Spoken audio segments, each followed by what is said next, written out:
আজকের ভিডিওটি তাদের জন্য খুবই গুরুত্বপূর্ণ যারা রাহু এবং কেতুর অবস্থান নিয়ে চিন্তিত আছেন।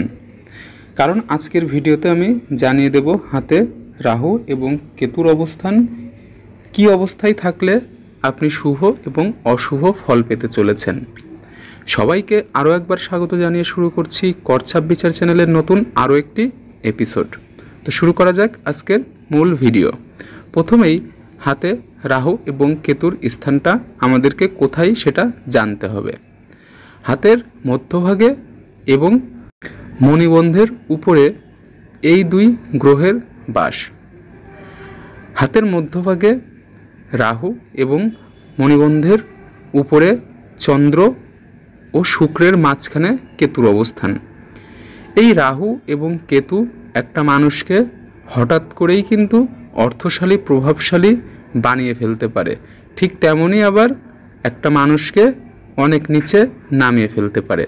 তো কি ঘটবে যদি আপনার রাহু এবং কেতুর অবস্থান খারাপ থাকে, আর ভালো থাকলে কি ঘটবে সেটা আমি ভিডিওর শেষে জানিয়ে দিব।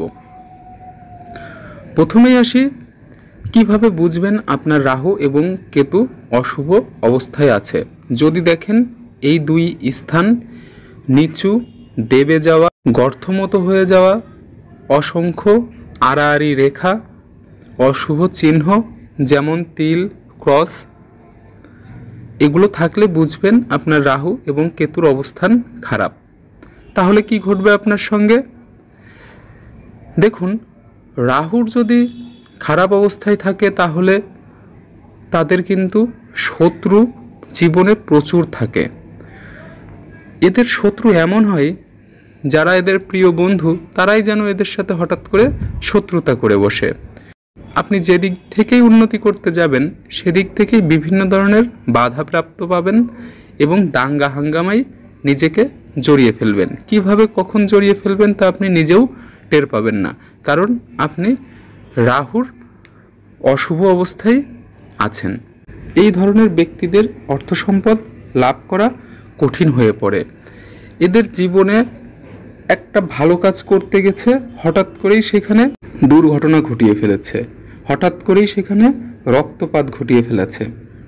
এইসব কারণে এদের জীবনে সুখ খুব কম হয়ে থাকে। জীবনে পদে পদে তাদের বাধা আসে। বড় চাকরি করতে গেলে, উচ্চ পদ পেতে গেলেও এদের অনেক বাধা চলে আসে।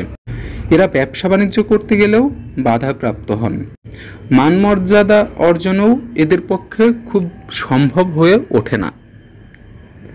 এবার বলবো, হাতে যদি রাহু এবং কেতুর অবস্থান শুভ থাকে তাহলে আমি বলবো আপনি হঠাৎ করেই অনেক বেশি অর্থশালী বিত্তশালী হয়ে পড়বেন।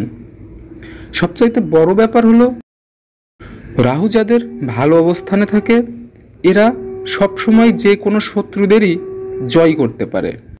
তাদের কাছে শত্রুরা মাথা নত করতে বাধ্য হয়। জীবনে কেউ সহজে তাদেরকে বোকা বানিয়ে অমান্য করতে পারে না। এরা যেই পথেই কাজ শুরু করে শত্রুরা মাথা নত করতে বাধ্য।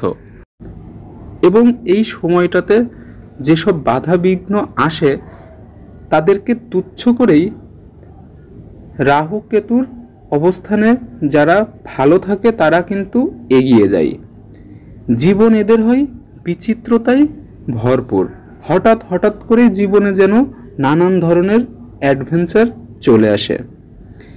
এই দুইটি গ্রহ প্রবল থাকলে পুলিশ বা মিলিটারি বা ডিফেন্সের যে কোনো বিভাগে সফল এবং খুব দ্রুতই আপনি উন্নতি করতে পারবেন। এছাড়াও এই গ্রহ যাদের ভালো থাকে তারা বড় নেতা এবং মন্ত্রী হতে পারে। জীবনে এদের অনেক সুযোগ আসে। এরা প্রত্যেকটা সুযোগ একটু একটু করে কাজে লাগিয়ে নিজের পথকে আরও দৃঢ় সুগম করে তোলে। তবে এদের সবচাইতে খারাপ গুণ হলো এরা একগুঁয়ে প্রকৃতির, একটু ঢিলে ঢালা প্রকৃতির। কোনো কাজ করতে গেলে অলসতা দেখায়, যার কারণে নানান ধরনের বাধা বিপত্তি কিন্তু আসে।